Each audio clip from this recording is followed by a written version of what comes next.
lilikuwa ni la barabara kutoka pale Mangalanya na kuja huku mpaka Elinina. Kwa kweli hali ilikuwa inatisha sana, ilikuwa inatisha mno. Niwape pole sana kwa changamoto mpaka Mbundindi, na mimi nilipita nilikagua pia.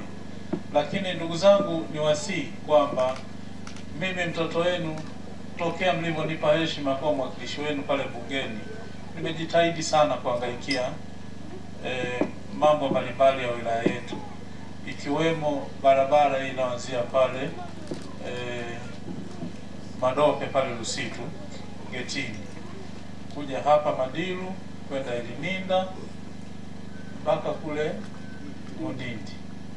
Na kuna siku nilipita mimi kuikagua hii barabara, kwa nilikagua yote na wataalamu, na kimsingi barabara hii ina mkandarasi ninavyozungumza. Meneja wa TARURA yuko Dar es Salaam kwenye vikao vya kikazi. Akirudi atakuja kumuonesha hasa maeneo yale korofi zaidi ili aweze kuyafanyia kazi. Na jina la mkandarasi anaitwa nani kwa ajili ya kuifanyia kazi barabara hii. Lakini hata hivyo, changamoto ambayo inatukabili kwa uzoefu wangu, hizi barabara zetu za huku zinapita maeneo ambayo ni ya ukanda wa uzalishaji mkubwa sana.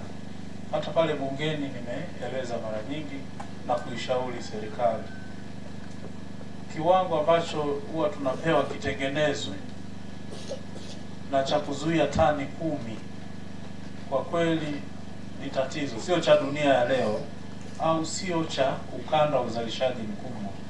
Kwa hiyo tumekuwa tukiomba serikali iongeze uwezo wa madaraja, hata kile kifusi ule ujazo ubadilishwe uwe ujazo mkubwa ambao malori yanayokuja huku kuchukua mzigo mkubwa yaweze kuhimili, isiishie tani 10. Mimi wanapishana huku na gari la tani 30, tani 20, na nyinyi mnayaona, si ndio? Lori mbeba nguzo. Huwezi kuzuia, kwa sababu malori yakija yakitoka na mzigo mzito ndio wananchi wanapata fedha. Kwa hiyo suluhisho lake ni serikali kuongeza budget, wataalamu wetu kuja na mbinu za kisasa za kuboresha hizi barabara ili ziweze kupitika muda wote. Nachokumbuka tulitengeneza kuanzia Madilu kwenda Elinina, napo hatukumaliza.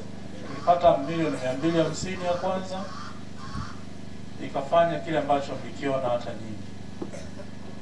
Kilisaidia kwa muda hasa kutoka Elinina. Baadaye patokea maporomoko, ikaongezwa milioni 150. Nayo haikuweza kutosha sana. Kwa sasa nachoweza kusema, kuna mkandarasi mtamuona yuko tayari. Sawa ndugu zangu, amesha saini hadi mkataba. Na hoja